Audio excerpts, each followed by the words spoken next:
game. This is like the starting unit at an all-star game we got working here. Jay, Will, and Windy, Wilbon, Alan Hahn ready to roll. If you're just waking up and you turned it off at the start of the fourth quarter, boy, have we got a surprise in store for you.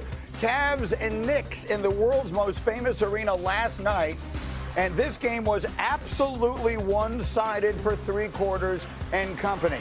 It was 9 minutes to go in the fourth. The Cavs are up by 14, and they're going to keep adding to that lead.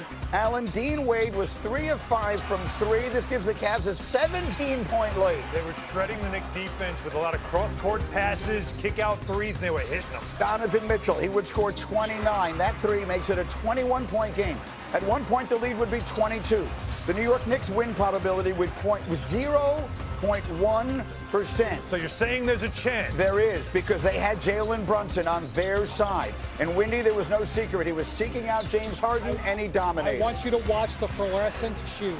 This is where the Knicks targeted. Watch the shoes and watch them go by the shoes. You're going to see this again and again and again. That one, the dish to Karl Anthony Towns, who scored 13. Knicks a 7-0. Where are the shoes? That's more Brunson. Where are the shoes?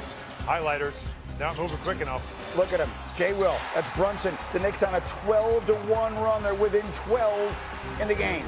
Where are the timeouts, Kenny Atkinson? Stop the run. Stop the momentum. There's 4 timeouts right there. And why is Jalen confronting James Harden again and again and again? 6 straight. There's 6 straight possessions like that. Knicks a 15-1 run.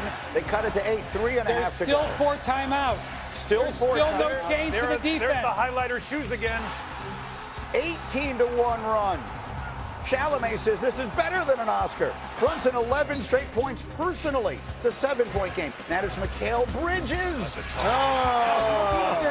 see that there's 2 timeouts. I want you to remember that. Why did it go from 4 to 2? We'll talk about it. We'll talk at length about the timeouts in all of this. Knicks cut the lead. Now it's Bridges again. James Harden again. Who is guarding him? Patrick Ewing loves it. Larry Johnson loves it. Knicks are within 3. Then it's Mitchell. He's blocked by Towns. The lead is still 3 points. Under a minute left. And here's the moment that you know what's going to be your night. Landry Shamet with the shooter's bounce. Oh! He was 3 of 3 from 3. None bigger than that. Knicks a 28-6 run. They tie the game at 99. So where do the Cavaliers go? It was a tough night for James Harden, but Michael Wilbon, he could have been the hero. This could have been the game winner. Why is the ball? Not after May 1st. Why does he have it? And why is Donovan Mitchell a decoy for like the last 8 minutes of the game? He made that one. He makes the shot, though, and so he's got a chance to be the hero. It's a 2-point lead, but the Knicks are going to come back. Look how tough this shot is from over Harden. We're tied at 101. Final second. This is the one again. What a look, though. Hey, remember Tyrese Halliburton. Sam Merrill. That was for the ball game, and instead, 48 minutes, insufficient to settle the issue. Now you know it's over. No, I didn't think they'd scored all Cleveland in overtime. And they barely did. Remember, the Knicks had the overwhelming advantage in rest, and as the game went on, it certainly shows up. There's Harden again. Oh, you reach that Left again. Brunson, 38 points. Knicks by 4. Again. Left. Giannonobi taking it. Clearing out space. Knicks by 6. 2 minutes to go. Brunson. we're not showing you stops, by the way. Shannon. Not a lot of stops. The Knicks end the game on a 44-11 run. And incredibly, impossibly, from 22 down, win game 1. A miracle at Madison Square Garden. It goes without saying it's one of the great comebacks of all time.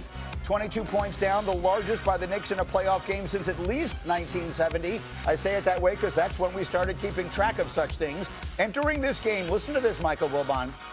In the last 30 years, teams were 0-663 when trailing by 20 in the final 7 minutes. Now you can change that to a 1. Jalen Brunson, how did you do it? We got some stops. They kept fighting, kept believing. Just kept chipping away. You know, they were playing great basketball, and just found a way. I really don't have an answer. I said in the locker room, just that. We lost. We blew it. All right, let's round per game 2. Simple as that. All right, put your feet up. We don't need no commercial breaks. We got a lot of time laid out to talk about an unbelievable night, and there were so many ways to dice this up. And we'll start with the question that's on the screen. Wendy, I'll start with you. Was this about a Cavaliers collapse, or is this about the Knicks putting together a miracle fourth quarter? Yes, I think two things, both things had to happen. Right. Whenever you see such a situation like this in basketball, it is the result of multiple things coming together. It was the result of the Cavs, I think, just nothing coming from the bench, no instruction coming from the bench. Fatigue, definitely playing all of these games in recent days. Jalen Brunson being just awesome. I mean, this is Captain Clutch. This is what he does. All of those things had to align. And also, I honestly, James Harden in that situation, like, he should ask to be taken off. Like, it would have been responsible for him to say, take me off of him. Just to be clear, they didn't have him directly on Brunson. They had him on other wings, and then the Knicks would run a screen to force him over to him. So it wasn't like they directly put him on him, but the Knicks literally ran the same play about 9 consecutive times, and Brunson scored on 8 of them. That was the story of the game clearly last night in the fourth quarter, Mr. Wilbon. It wasn't just, it was a failure on the part of Cleveland. A failure. You talked about the bench. 18-1 and no timeouts. I know this for a fact. The Knicks players in live time looking at each other going, okay, they're going to call timeout right now. Mm-hmm. No, 2 more baskets. They'll call it now. 2 more baskets. And finally, let's just go. Let's just keep going.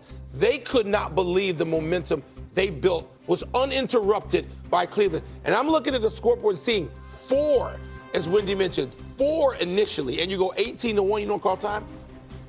How about this? You just come off of game 7. You played 5, 6, 7. Your team, you know if anybody's going to have dead legs, we just saw this with Philadelphia in the previous series. Sure. You've got to help them.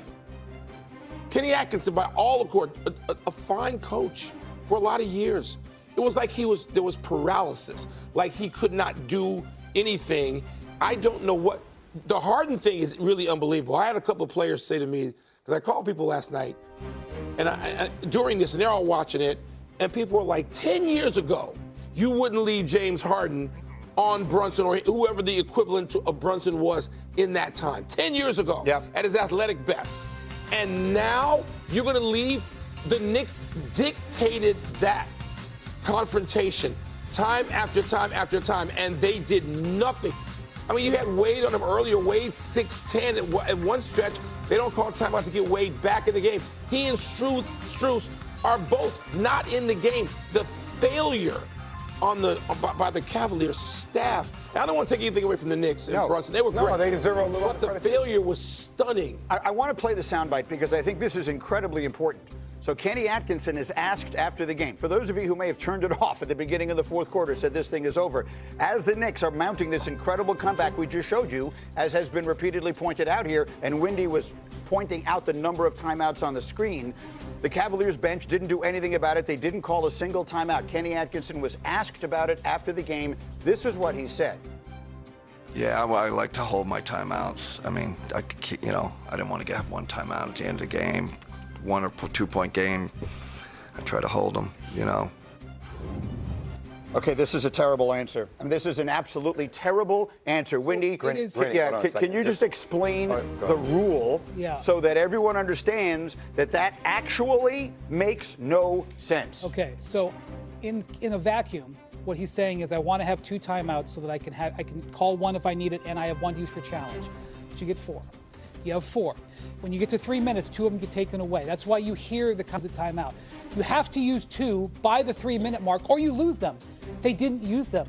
And Jay, why do you call a timeout? Why do you call a timeout? To stop a run, to stop momentum. So you can sub, so that you can change your defensive strategy, and so that their offense was, we didn't show, but their offense was dying on the vine out there too. So you can draw up a play. Jalen Brunson had 5 fouls for the majority of the fourth quarter.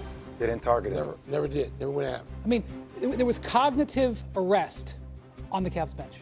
Can we just call this what it is, still having 2 timeouts. Go. I will say it because I feel it. It was the last 15 minutes of the game feel like coaching malpractice. It really does. And everybody this morning is going to talk about this being a choke job. I won't, honestly, because I felt like the last 15 minutes was one of the greatest exposure events I've seen in a long time. And look, they were auditing, if you talk about auditing Kenny Atkinson and his coaching pedigree, then the account was overdrawn. It was overdrawn. And malpractice, I can go through a variety. Not only not using timeouts, they were targeting Cat, not targeting Jalen Brunson. We talked about James Harden being on the court. Yeah, James Harden can remove himself, but we're crazy as players. We're not going to remove ourselves. The guy who is controlling the schemes and the strategy is your job to see that we are getting targeted each and every possession. You should do that. By the way, the only 2 times they started doubling were in the last 1 minute and 22 seconds of the game. And by the way, I'd much rather you play Jalen Brunson 1v1, force him to take tough twos while you're up 6, instead of doubling him and then allowing ball rotation for quick threes, which is what they did in order to get back into the game, send it to overtime. Coaching malpractice is the only words I know how to describe.